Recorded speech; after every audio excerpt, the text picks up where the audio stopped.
If you've ever wondered why Fidel Castro was influential, you should watch and listen to this video. This is definitely not Fidel Castro. This is Che Guevara. Apparently, people tend to confuse them. They were friends, and together with Fidel's brother Raúl, they led the Cuban Revolution. Fidel Alejandro Castro Ruz was born on August 13, 1926, and died on November 25, 2016. He was a Cuban revolutionary and politician who governed the Republic of Cuba as Prime Minister from 1959 to 1976, and then as President from 1976 to 2008.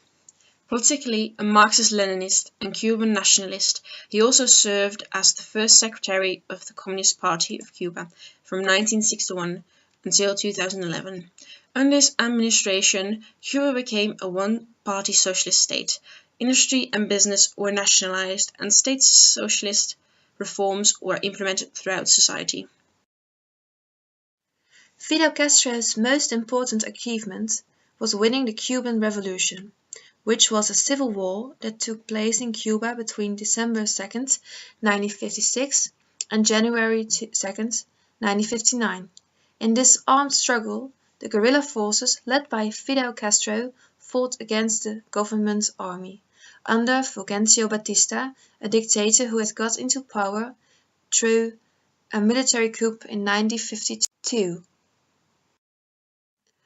With an armed militia force of only 80 members, Fidel Castro and his brother Raúl had sailed from Mexico to Cuba, landing on Las Coloradas beach on the south coast of the island on December 2nd in 1956. In the first military engagement with the government forces, they were defeated. The surviving members, however, penetrated the Cuban jungles of Sierra Maestra, where they recruited more men, got more weapons, and better organized. Thanks to propaganda and support they found in small Cuban towns, the 80-member militia force grew into an army of thousands. When Batista had heard of his defeats in several battles, he left the islands of Cuba and went into exile to the Dominican Republic. Castro's revolutionary forces entered La Habana on January 2nd, 1959. Most of the Cuban people supported Castro's revolution because he had promised them to bring back democracy and freedom to Cuba. However, far from calling free democratic elections, Fidel Castro, the master of lie and political cheat, aligned with the Soviet Union and the European Eastern Bloc of communist nations, setting up a Marxist regime in Cuba and a new dictatorship which would last many times longer than the preceding one. This was one of the reasons why we chose him for this presentation. Furthermore, we found out that he survived over 600 assassination attempts, most of them by the CIA. This was one of the reasons why we chose him for this presentation. Furthermore, we found out that he survived over 600 assassination attempts, most of them by the CIA. For example, the exploding cigar, when the CIA poisoned a box of his favorite cigars. Another one was the painted seashell. A few officials thought they could use Castro's love of scuba diving to topple him. They planned to hide explosives inside a large seashell and paint it with exotic colors to lure the attention of the ocean-loving communist. In that same year, the CIA planned to contaminate one of Castro's diving suits with a fungus that would produce a chronic and debilitating skin disease. The diving suit, as well as an infected breathing apparatus, was meant to be given to Castro by the American lawyer James Donovan, who had been involved in hostage negotiations with the Cuban leader. Another achievement by Fidel Castro is the very high literacy rate of 99.8%, which is even higher than the rates of some European countries like Spain, Italy, or Greece. Castro was an influential person to the world because of his involvement during the Cuban missile crisis, also known as the Caribbean Crisis or the Missile Scare, which was a 13-day confrontation between the United States and the Soviet Union concerning American ballistic missile deployment in Italy and Turkey, with consequent Soviet ballistic missile deployment in Cuba. The confrontation, elements of which were televised, was the closest the Cold War came to escalating into a full-scale nuclear war.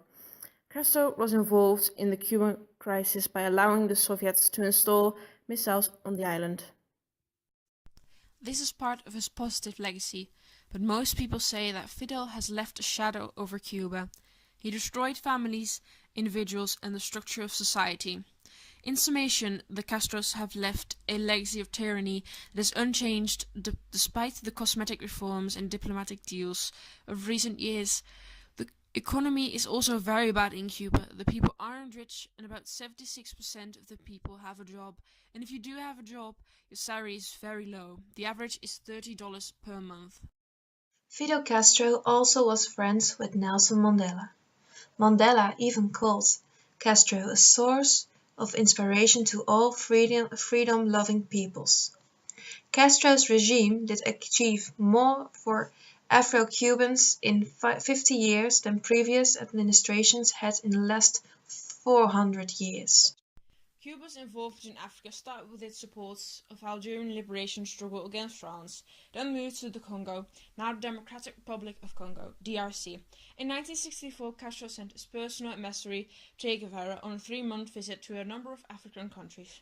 The Cubans believed there was a revolutionary situation in Central Africa and they wanted to help. Cuba's involvement in the freedom of South Africa from white minority rule was even more dramatic. Twice in 1976 and again in 1988, the Cubans defeated a US-supported proxy force of the South Africa Apartheid Army and the Angolan rebels, and it's also one of the reasons why Fidel Castro was very influential to the world. Despite the bad economy, you might think that the healthcare is similar to Africa. In fact, the life expectancy is 79.07 years, whilst the life expectancy in the US is 78.74 years. Fidel Castro was a man with ideas and his own ideology, like most people on the list of influential people. For example, Gandhi. But the difference between these men is that Fidel Castro achieved his goals and died happily at old age, whilst Gandhi was murdered without achieving his goals. Besides Gandhi, there are some scientists on the list and they achieved many things, but not all of it, unlike Castro, because there's always more to discover, and Fidel has achieved what he wanted to achieve. In this point of view, Fidel Castro was an amazing man. He avoided assassination attempts on his life, went for it, and achieved his goals. But he is, and will always be, a bad man, a dictator who ruined people's lives. Some other facts. He was the longest-serving government leader when illness forced him to hand over power to his brother in July 2006. Castro holds the Guinness Book of Records title for the longest speech ever delivered at the United Nations, 4 hours and 29 minutes on September 29. When besides, on our own part we put all in our powers to avoid difficulties.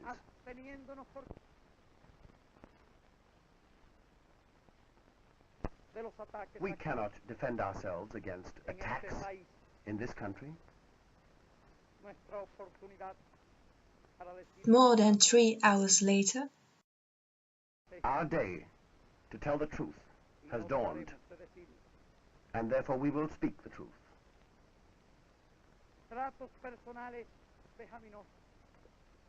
As I said, degrading and humiliating treatment,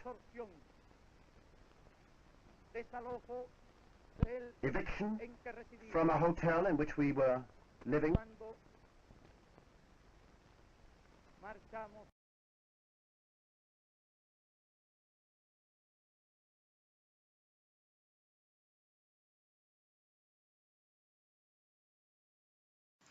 his longest speech on record in Cuba was 7 hours and 10 minutes in 1986 at the Third Communist Party Congress in Havana. He outlasted 9 United States presidents, and although he really loved cigars, he already gave them up in 1985. Years later, he summed up the harm of smoking tobacco by saying, "The best thing you can do with this box of cigars is give them to your enemy." The fact that he already gave them up in 1985 might sound a bit surprising, because cartoonists often display him smoking a. He had a cow as a pet, Ubre Blanca, who also holds the title in the Guinness Book of Records. She holds a record for the highest milk yield by a cow in one day, 110 liters. In case you think having a cow as a dictator is special, Gaddafi also had one.